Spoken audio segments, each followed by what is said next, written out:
Hello and welcome to a live event where we are talking about Propositions 1 and Propositions 2 on the April 7th ballot. I'm Sarah Hill. I'm coming to you live from Cole Construction in downtown Columbia. We've assembled a great group of individuals here tonight to provide you with more information. That's the whole purpose of this, to equip you with the information that you need in order to go to the polls on April 7th and make an informed decision. So let's start here with some introductions, and this event is sponsored by the Foundation for Columbia's Future, Chris Kelly, Chair, and Key Groshon, Treasurer. Ted Johnson, say hello. You are the Director of the Columbia Water and Light Department. We appreciate you joining us tonight. In addition, Dick Mallon, he is a member of the Foundation for Columbia's Future. Appreciate you being here. Aaron Keyes is an engineer with the Columbia Public Works. Thanks for being here tonight. As well as Jim Lovelace, Executive Director of the Central Missouri Development Council. Good to see you, fella. And Hank Ottinger, he is the Columbia Water and Light Advisory Board member. Let's get started right away. We'll just go in sequential order in Propositions 1 and then Propositions 2 as well. So Tad, let's start with you. Proposition 1, $63.1 million revenue bond issue for capital improvements to improve Columbia's electric distribution system. So talk a little bit about why is this needed? Well, the electric bond for the electric system is done on a fairly regular basis. This is a very standard practice that the electric system does to fund capital improvement projects for our system. It's a very good fit, whereas we raise money to buy capital improvement projects for the infrastructure that's needed to operate the system for the utility in the future, and thereby allowing the customers of the system that are using it in the future to pay back the bonds in the future. So it's a very good equity match between the funding source and the users of the system to pay for the system as they use it. So excellent. And you have a presentation that you've been going around showing a lot of individuals. And go ahead and share for the people who are watching right now a little bit about what's involved with Proposition 1. All right, well, thanks, and thanks for the opportunity to share some information. As you said, this is a presentation that we've been sharing with the community organizations that we've been through on this, so I will run through a few slides on this for some information. So I will start with just kind of some real basics of what an electric utility system is. There's four basic parts to an electric system. There's the power plants that generate the energy that's used. Then there's a transmission system or transmission lines that end up carrying the energy that's been generated sometimes long distances to get to the load centers.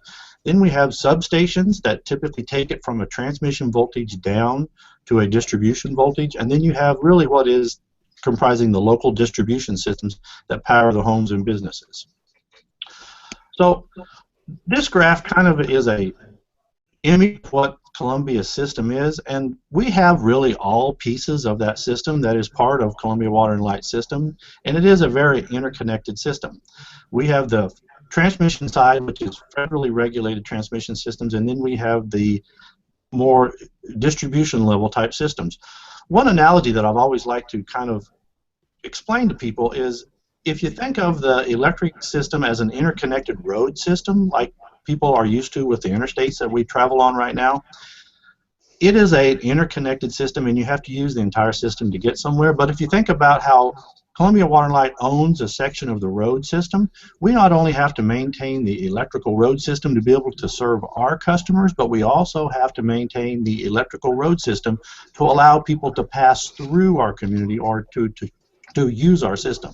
So that's why there's a federally regulated transmission piece to this, is we need to maintain not only for our own use, but for transmission use to get across our system. And the interconnected concept needs to stay intact with here because it is an interconnected system where everybody enjoys the reliability of the system as a whole. So that's an important concept to deal with this. From an infrastructure perspective, there are many parts to an electric system. Even though people don't see much moving out there, the electric system has to be maintained on a fairly regular basis to buy new transformers, new poles, new wires. These things all wear out and all have life expectancy to really maintain the operating system. This capital improvement plan that we're putting forward is for $87.5 million to keep the electric system up and running for the next 5 years. And this bond issue funds $60 million of this $87.5 million for our capital improvement project for the next 5 years on this. So typically, for funding of the capital improvement project for the next 5 years, it is a mix of what's called enterprise revenue that comes off of the rates for the year, and then there's bond funding. So typically the enterprise revenue is an annually budgeted item of income that comes out that's used to pay for part of the capital improvement projects. The projects it pays for is typically the smaller, more variable projects that are associated with new connections, any relocation projects, anything that's more of a council or subject to cost considerations going forward. The bond project is really meant to cover the pieces that are long-term projects that are used to buy big equipment for a long period of time, and that's where the equity comes in with this. Is we've got $60 million that we're asking for this bond fund to buy major piece of equipment on our system to keep the electrical reliability up for the next 30 to 40 years is really the lifetime of the equipment we're used to this bond to buy. So certainly one thing this type of financial instrument does is it ensures future users pay for the projects. So the concept behind this is we simply take the bonds and we pay for these long-term high-dollar items that last 30 years, and as the use of this equipment is expended on our system, as people use this piece of equipment, they also pay for the use of equipment. So it's a very good match of funding and users of the system. The April 7 bond issue is for $63.1 million, and the rate increases for this is a 6% over the entire 5 years. As you can see from the screen, we are looking for a 3% in FY15, a 2% in 17, and a 1% in 18 as the program increases to cover this bond. Just a real quick through some of the projects. We have this really divided up into 4 different categories. The first category is replacement and upgrades. These are some of the items that I talked about with transformers, capacitors, circuits. These are really high dollar items that last a long time, and it goes back to the funding versus the usage match up with the equity on our system. This is $10.3 million of this project. The next one is our substation and transmission line. Like I said, with the thought of the highway system going through Columbia, that we have to maintain not only the system for our use, but we have to maintain the system for other people's use. This is really the federally regulated part of the transmission line piece of this. We have to maintain the transmission system. We have to maintain our portion of the transmission system so the interconnected transmission system is working reliably for everybody to use. Now, the substation piece of this is a substation that's going to be located in the southern part of our service territory. That's where we have experienced the most amount of growth with this. But really, the system does operate as an interconnected system. We can't really have a reliability in part of our community. It does affect the entire community from a reliability perspective with this. The third group that we're put together is some system modernization projects. We have some power plant upgrades. We got a substation at the power plant that needs some work done, really to handle the future configurations that the power plant's going to go through. And then we have 2 natural gas-fired units that we're going to have to do some emission upgrades on. One is a natural gas boiler at the power plant. The other one is our Columbia Energy Center, which we actually purchased in bond in 2011. Both those need some emission improvements and some reliability improvements to the operations of the units. Last is some system expansion projects that we're going to fund with this bond. The first one is a landfill gas generator. We have 3 landfill gas generators out at the City of Columbia's landfill facility. It was designed for 4, and we've been adding the units as the landfill gas becomes available to power the units. We're expecting that this final landfill gas generation will probably be added in 2017 based on the current projections of the landfill gas. So we're funding that really long-term project with this bond. And the last one is what's called a Hinkson Creek feeder extension. This is really a distribution level extension. When we add the new substation, we're going to have to build new feeders to connect our existing load to this new substation. So this involves a lot of reconfiguration of feeders. This involves some work from a distribution system. So we're going to be needing to build feeders not only to our new substation, but to reconfigure the load to some existing substations. One thing I think is important to point out here is as we put the new feeders, they're really all going to be underground circuits, and we're going to take advantage of this opportunity where we can to underground some existing overhead distribution lines that we have. So as we go through, put the new underground feeders in, if there's overhead lines in the area, we're going to try to spend the money to put that distribution line underground with the new feeders we're putting in. We feel like this is a good use of money to be able to underground more lines in our community that we have. With that, this is just kind of the summary slide to say, bond projects have a long-term benefit. So financing over time has good rate stability and allows future users of the system to pay for the system as they use it. And it is an interconnected system. We all benefit from the improvements. Even though there's a substation on the south side of town, reliability is a system property, and this will help the reliability of the entire system.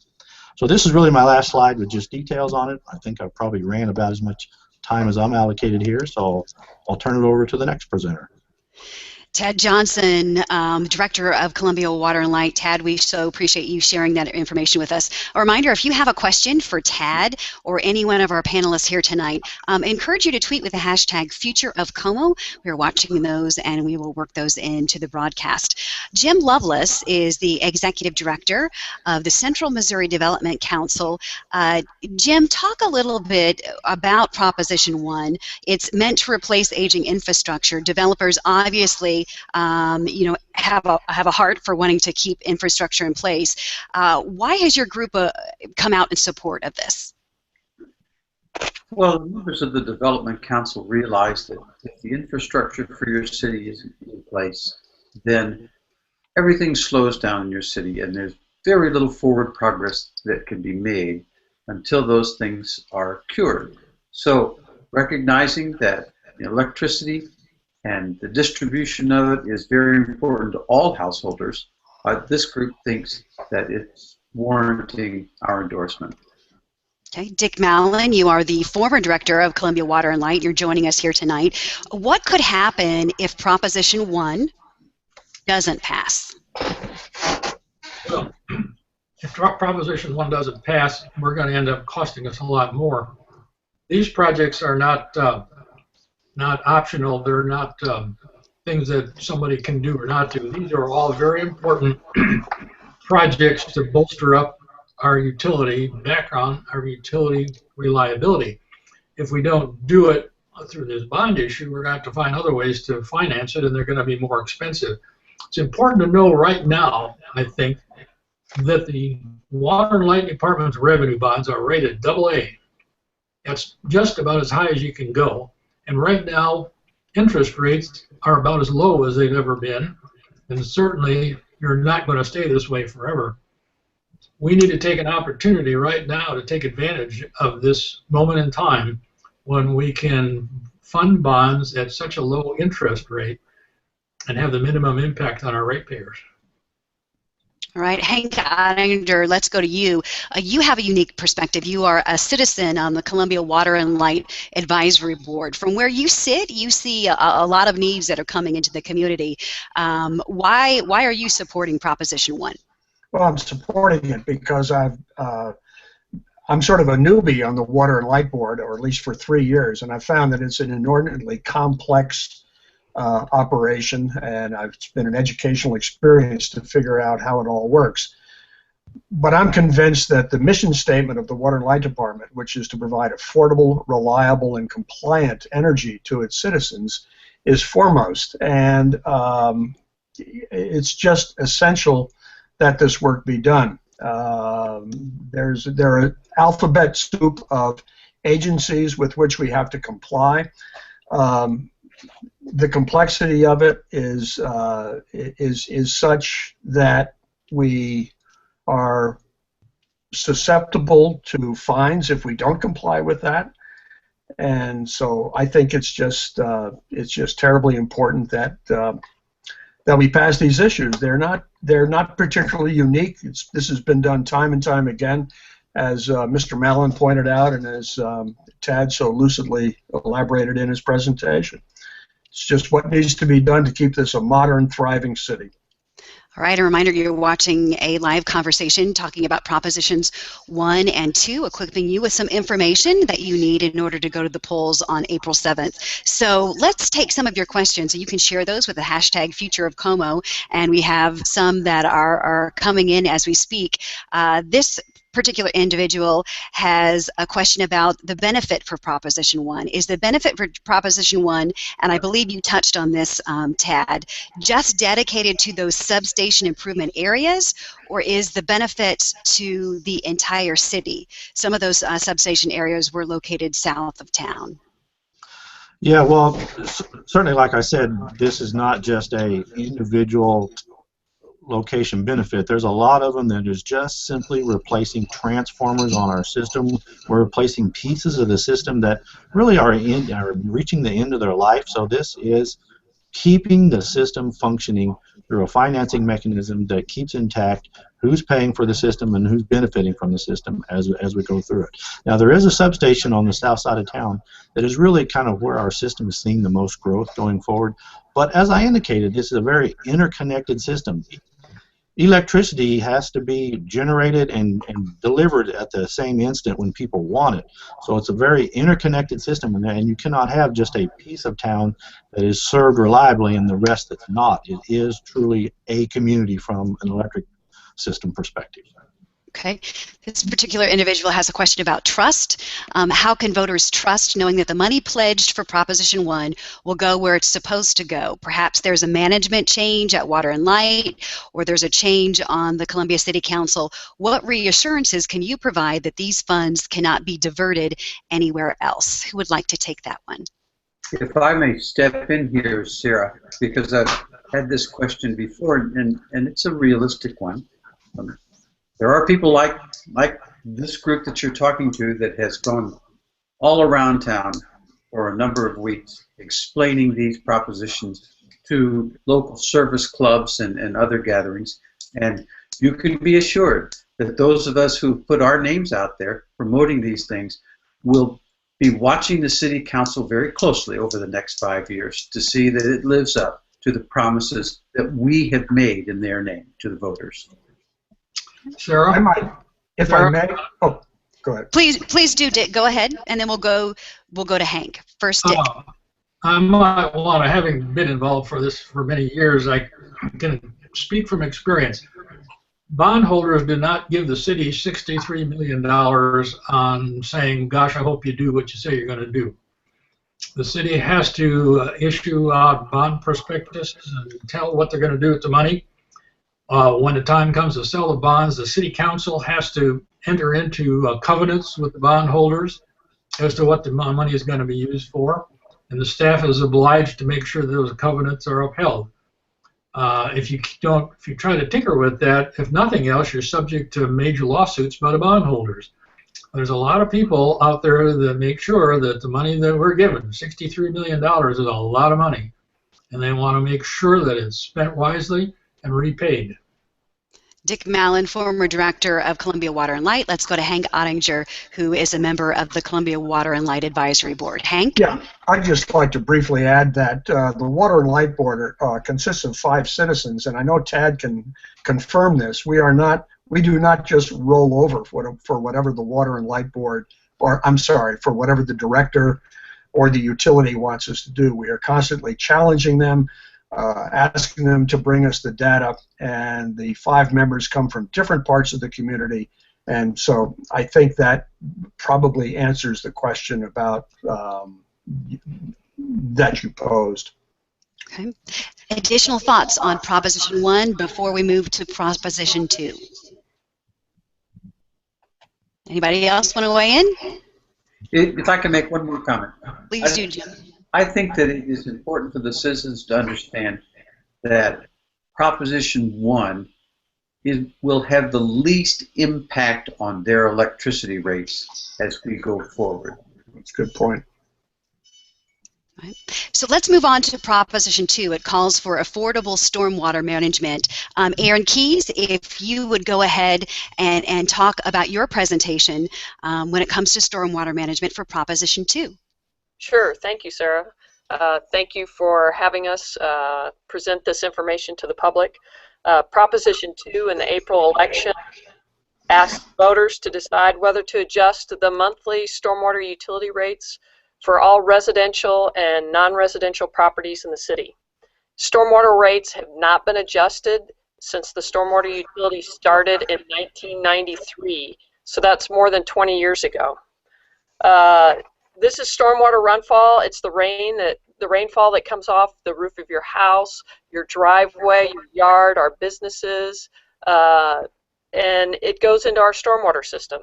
The stormwater system is a network of pipes and inlets that carries water to our creeks and streams. So here's the issue. There's more and more failing infrastructure in the city of Columbia. What looks like a road failure here is actually a storm pipe failure. The pipe underneath the surface that you don't see is rusted out. The bottom's completely gone, and that introduces a failure mechanism that causes the pavement to fail.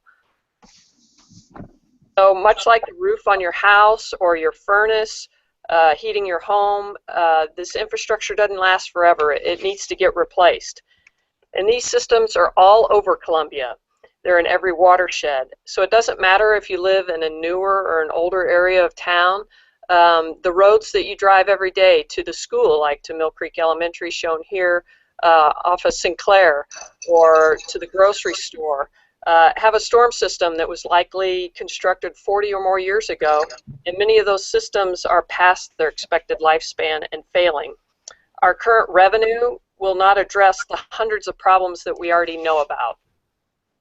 So a lot of people recognize this intersection in downtown Columbia, 9th and Elm. There's Shakespeare's there on the corner. But what you don't see is the stormwater system that's in this intersection. There's a couple of inlets that most people walk by every day and don't even notice. There was also an existing storm box underneath 9th Street that was likely installed in the late 1800s. This is what the inside of that storm box looks like.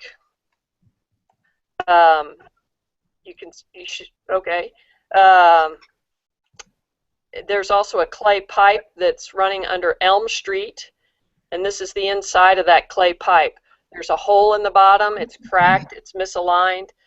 So there's hundreds of aging stormwater systems just like this all over Columbia, still in use today. And again, stormwater rates have not been adjusted since 1993.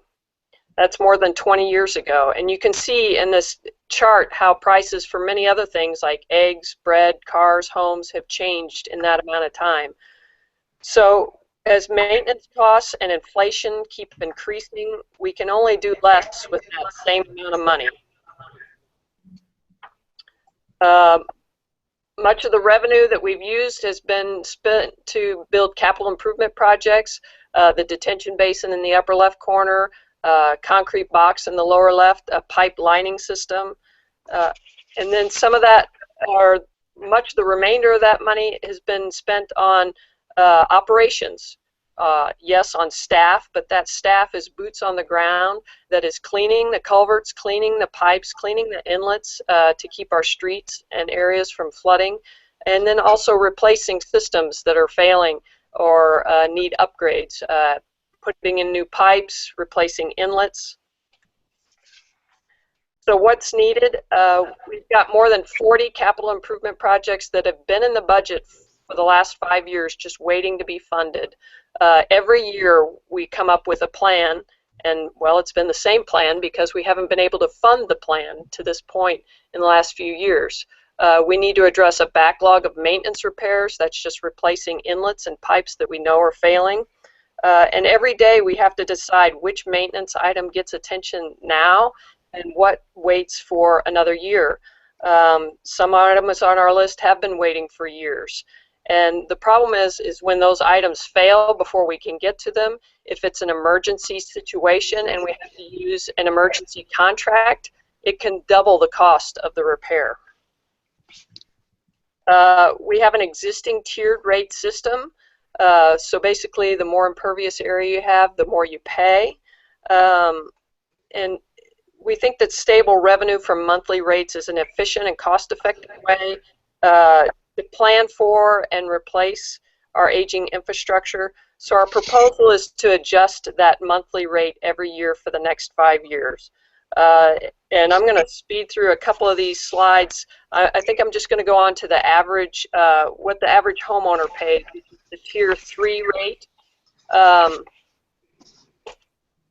So if you'll move on to the Tier 3 rate chart, you can see that the average homeowner is currently paying about $1.15 per month. And if you adjust that rate each year for the next 5 years, you can see there's an incremental adjustment. By the end of 5 years, they'll be paying $3.37 per month. That's the average homeowner. Some homeowners will pay a little bit less. The next range of homeowners will still pay less than $4 a month. That's less than a gallon of milk. And again, that's based on the size of your house. So if you compare our monthly residential rates with other Midwest cities of a similar size, you can see Columbia's at the bottom. And even with the proposed rate increase, we're still toward the bottom. So this isn't a Cadillac version of a proposal that we have. It's the economy car version. It's what we need just to get the work done, to start to get some of the work done that we need to do. The commercial rates or the non-residential rates will also be adjusted at the same percentages each year. Currently, they're paying 4 cents per 100 square feet of impervious area. So again, that's their building area, their parking area. So that goes up a little bit each year, and by fiscal year 2020, they'll be paying 11.7 cents per 100 square feet of impervious area. Properties like the Candy Factory that pay the minimum rate, they're currently paying $4. They'll be paying $11.72 per month. Properties like the Arc currently pay $117 per month. By fiscal year 2020, they'll be paying $342 per month. So every property, non-residential and residential, pays a utility bill. All city properties, all residential properties, and that's to fund our infrastructure maintenance and upgrades for each utility. Sanitary sewer, water, electric, and stormwater. Stormwater is no different. So just to give an example of how we decide what to spend the money on, this is the intersection, an aerial photo of the intersection of West Boulevard and Stadium, or Worley Street and Stadium, excuse me. And you can see Columbia Mall in the upper left-hand corner. Underneath Worley Street, there's an existing storm drainage pipe. And the bottom of that pipe was completely rusted out. There was a hole 2 feet deep below the bottom. And so we decided that we needed, we prioritized that project this last year to line that system. And we used $140,000. There was no excavation needed to do the work, and there was minimal traffic disturbance. But what we also had with this project was the luxury of planning. Planning to do the work and to get the work done. With current revenue, again, the utility must decide what work to do now and what waits for another year. Just downstream of this pipe that we just lined, there was an incident 10 years ago. Maybe some people will remember it. It was a sinkhole. The stormwater pipe at the Biscayne Mall at the time failed and created this sinkhole. The bottom of the storm pipe was completely gone, just like many pipes around town. This sinkhole impacted traffic lanes and the traffic signal, and stormwater pushed that stormwater pipe over a mile downstream. So stormwater is powerful in ways we can't predict or imagine. Stable revenue from a rate adjustment will allow the utility to plan for the improvements, to keep pace with fixing these infrastructure problems that we already know about in a timely, efficient, and cost-effective manner. So all properties pay a utility bill to fund infrastructure maintenance and upgrades. So just like the roof on your home, your appliances, your car, nothing lasts forever. And this is our plan to try to fix those things. So thanks for this opportunity, and I'm happy to answer any questions. You bet. And a reminder, if you just joined us, you're watching a live broadcast where we're talking about Propositions 1 and Propositions 2 on the April 7th ballot. Aaron, I know a lot of people probably looked at that cavern at Walmart and thought it was just a naturally occurring sinkhole, but it's not. It was due to aging infrastructure. Right, exactly. I mean, there is some karst areas in the southern part of Boone County, south of Columbia, obviously Rockbridge State Park, but that was not any sort of karst feature. That was definitely the stormwater pipe that failed. Currently, we've got 2 to 3 projects that our operations crews are working on right now where the stormwater pipe is failing, and they've had to address that ahead of other maintenance issues. One that I believe has been in the news is over on Nebraska. It exposed a gas line. And so that's how it became a priority, because we didn't want to rupture the gas line. And so we thought that that was important to get out there and get that fixed now. And like I said, we have other locations like that all over Columbia.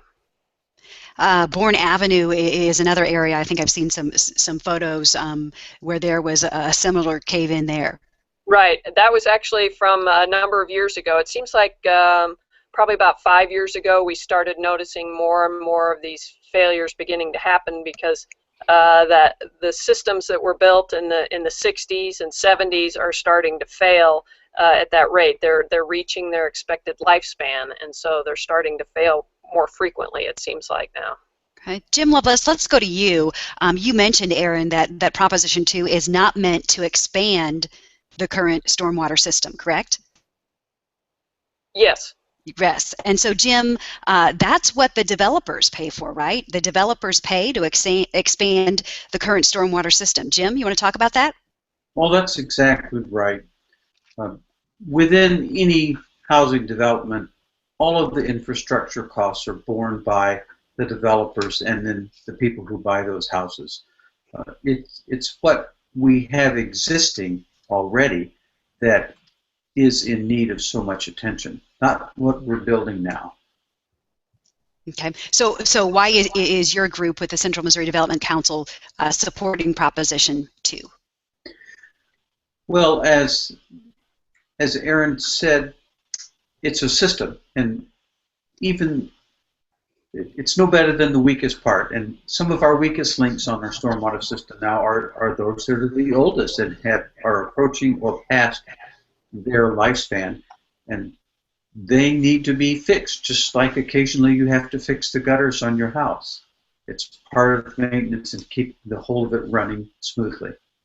Okay, we have some questions coming in. Why just not use city reserves to pay for these improvements, to pay to replace the aging infrastructure for our stormwater systems? Who wants to take that? Why not just use city reserves to pay for these improvements? Well, I guess I'll try to field that one. Go ahead, Aaron.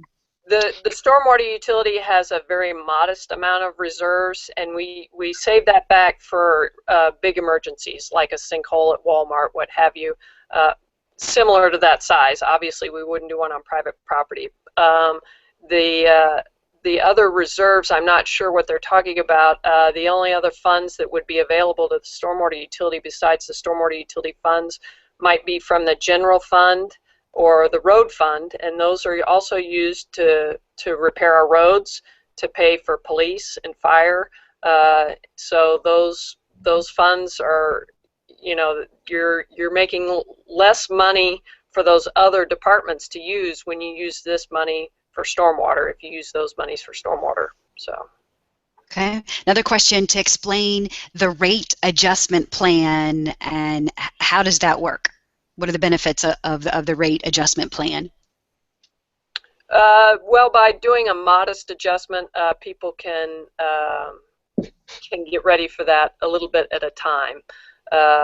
Again, the monthly rate the average homeowner pays is about $1.15 a month, and that'll go up to $3.37 by the 5th year. We feel like that's a stable way. All the ratepayers pay it. We've already got that system in place, as opposed to doing some sort of sales tax or a bond issue or something like that. Okay. Tad Johnson, what's been done with stormwater revenue so far? Um, Or that might Aaron, be, Aaron, either way. that might be an Aaron Aaron. question. Sure. We've built detention basins. We've retrofit entire subdivisions with upgraded stormwater infrastructure. We've replaced inlets, replaced pipes. We've had, in 1993, when the voters approved the stormwater utility, there was a series of projects that were proposed. There were Priority 1 projects. We've addressed all of the Priority 1 projects. There were 31 of those, I believe. There were some other priority projects. We've addressed many of those. We also addressed a number of projects that weren't in that original ballot issue because they became a higher priority than the Priority 2 and 3 projects. So we've spent a lot of time on the things that we proposed back in 1993, completing many of those projects and many more that have come up since then. Okay. Dick Mallon, former director of Columbia Water and Light, what's the urgency behind passage of Proposition 2 to replace the aging stormwater system? Well, I think Aaron touched on it pretty much. These projects, these places that are affected are old systems. They're deteriorating rapidly, and if they're not given attention in a planned manner, they're more than likely going to fail sometime during a major storm, taking possibly part of the roadway with them, and also probably causing a great deal of flooding behind them, which causes a great deal of inconvenience for a lot of people. Repairing these kinds of damages on an emergency basis always costs more. It has to be done immediately, probably involves overtime, probably is going to involve repairing a portion of the street that would not be necessarily repaired if it was done in a planned manner, just generally increasing the cost overall. All right. Hank Ottinger, on the Columbia Water and Light Advisory Board, how much of a problem is aging infrastructure for the stormwater system in the city of Columbia right now? You're on the Water and Light Advisory Board. As a citizen, what are you seeing as it relates to Proposition 2? Well, the Water and Light Board doesn't address stormwater issues directly, but I am involved in stormwater with the collaborative adaptive management team that's seeking to address stormwater issues that that impair the Hinkson Creek. And you know, just to reiterate what other people have said, the infrastructure is old, it breaks, it costs money to repair, and any responsible community steps up and makes the investment to create a system where we don't have these emergencies that Mr. Mallon just referenced that cost even more to repair. And you know, it's essential really that you know, stormwater has been neglected. It's not a sexy issue for a lot of people, but it in fact is incredibly important to the infrastructure of the city. It needs to be addressed. It needs to be addressed now. All right, final thoughts from the group as we wrap up here our conversation about Propositions 1 and 2. Anyone else want to weigh in before we go? Well, I did have one comment. Just I always like to finish and just kind of give a clarity, make sure people know that Proposition 1 is really the authority for the Water and Light Department to continue to do really how they've always funded big capital improvement projects on their system by issuing debt and having future ratepayers pay for this debt as they use it. Proposition 2 is truly a rate increase or a rate approval to generate future revenue for the stormwater utility. So there is a difference in those two. I just want to kind of clarify, make sure people know the difference in those two propositions coming to the ballot. Appreciate the clarification. Yes, Aaron.